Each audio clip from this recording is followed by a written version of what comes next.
दीघा से लेके R block तक रेलवे लाइन को हटा के यहाँ पे 8 लेन 6 का निर्माण किया जा रहा है। चौड़ीकरण किया गया, सड़कें बनाई जा रही है और काम पूरा भी हो गया। बिहार सरकार के नए पथ निर्माण विभाग के मंत्री मंगल पांडे ने दिसंबर अंत तक इस जो रोड है, इस सड़क के निर्माण कार्य के लिए जो डेडलाइन है वो निर्धारित किए।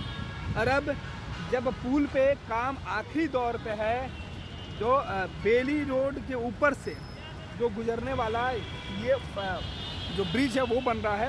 और देखिए दोनों तरफ विश्वेश्वरैया भवन और न्यू सचिवालय के ठीक बीचों बीच हम खड़े हैं। और यहाँ पे देखिए बेली रोड पर किस तरह का ट्रैफिक है।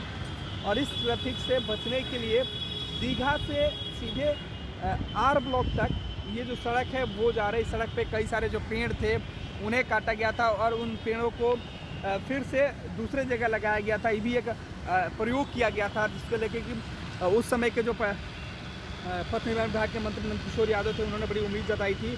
और देखिए अब हालांकि नीतीश कुमार के नए जो मंत्रिमंडल विस्तार में पथ निर्माण विभाग की जो जवाबदेही और जिम्मेवारी है वो मंगल पांडे के कंधों पर दिया गया। और मंगल पांडे ने इस सड़क को लेके, इस सड़क पे जो बनने वाले जो ब्रिज है उन्हें लेकर कहा था कि दिसंबर अंत तक ये तमाम जो कार्य हैं वो पूरे हो जाने चाहिए और इसका उद्घाटन 5 जनवरी तक हो जानी है। ये एक डेडलाइन जारी किया गया है।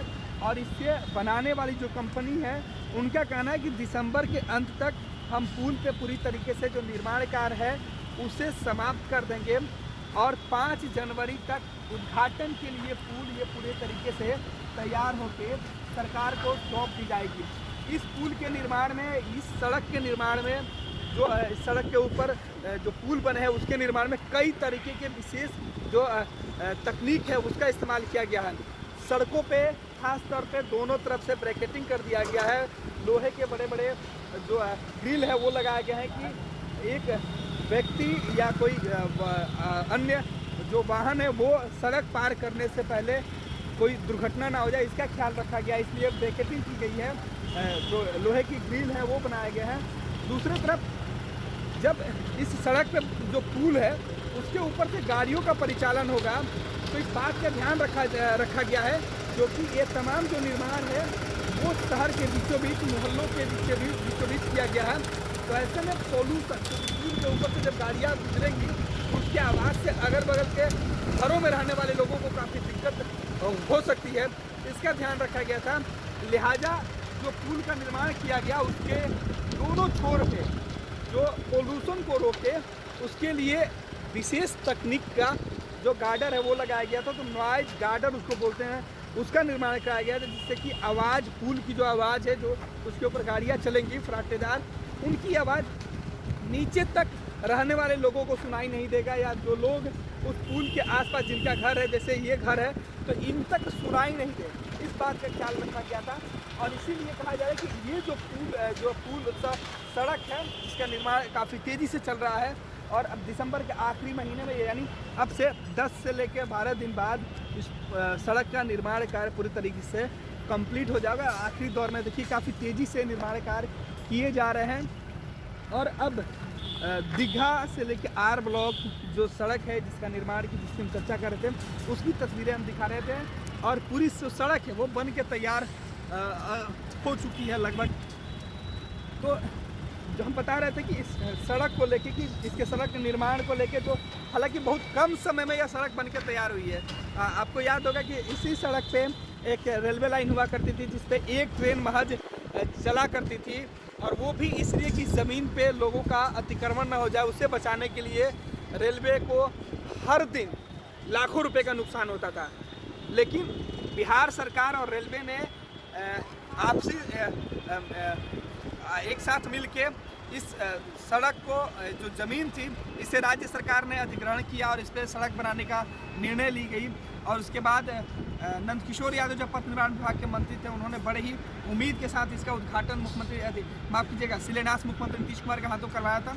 और एक डेडलाइन थी वो फिक्स की गई थी कि 2020 के अंत तक इस सड़क पे तब जो निर्माण कार्य है वो पूरे हो जाएंगे और इस पे गाड़ियाँ दौड़ेंगी। हालांकि फेज 1 की हम बात करें, फेज 2 का जो निर्माण है वो भी इस साल के मतलब 2021 के अंत में हो जाना है और उससे जेपी सेतु से आर ब्लॉक तक जो कनेक्टिविटी है वो जुड़ जाएगी। यानी फेज 1 और फेज 2 में ये तमाम जो गाड़ियों का परिचालन पटना के अंदर आने वाले लोगों के लिए होता था, जो ट्रैफिक से जूझते थे, उन्हें बड़ी निजात मिलेगी।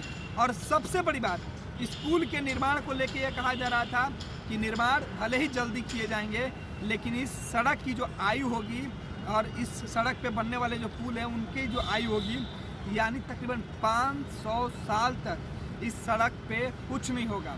इस सड़क के निर्माण में इन बातों का ख्याल रखा गया है कि इसकी लंबी आयु हो, यानी लंबे वक्त तक इस सड़कों का परिचालन किया जाए, इस पुल का परिचालन किया जाए और कहीं से कहीं कोई तकनीकी गड़बड़ी सामने नहीं आए, सड़कें ख़राब नहीं हो, जो पुल का निर्माण है वो ख़राब नहीं हो। और इसके बीच आपको हम पूरे सड़क का भी एक तस्वीर जो दिखाएंगे। देखिए किस तरीके से दीघा से लेके आर ब्लॉक तक की सड़क का निर्माण है वो किया गया है, कितनी खूबसूरत तरीके से इसका निर्माण किया गया और कितने खूबसूरत तरीके से सड़कें बन के तैयार हैं। जगह जगह पर जो है वो बोर्ड लगा दिए गए हैं जो आपको बताएगा कि किस जगह से कहाँ आपको जाना है।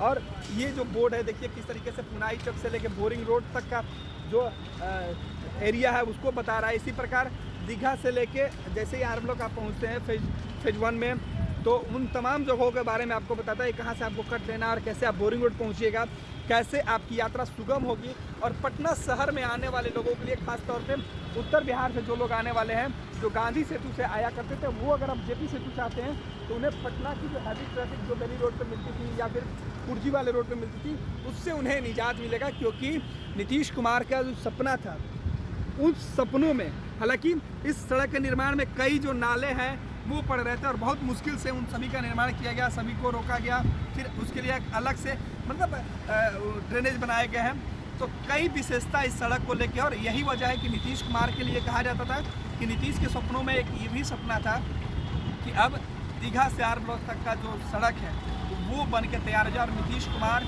अपने मंत्रिमंडल के दौरान एक बार नीतीश कुमार ही इसका उद्घाटन भी करने वाले हैं और 5 जनवरी का जो वक्त है वो निर्धारित किया गया मोटा मोटी। हालांकि इसकी आधिकारिक सूचना नहीं आई है, लेकिन जो निर्माण करने वाली कंपनी है या उनके जो वर्कर हैं उन्हें जो डेडलाइन दिया गया जिसकी चर्चा कर रहे थे कि दिसंबर अंत तक वो बना के इस सड़क को कंप्लीट करके सरकार को सौंप देंगे, जिसके बाद 5 तारीख तक इस सड़क का निर्माण जगत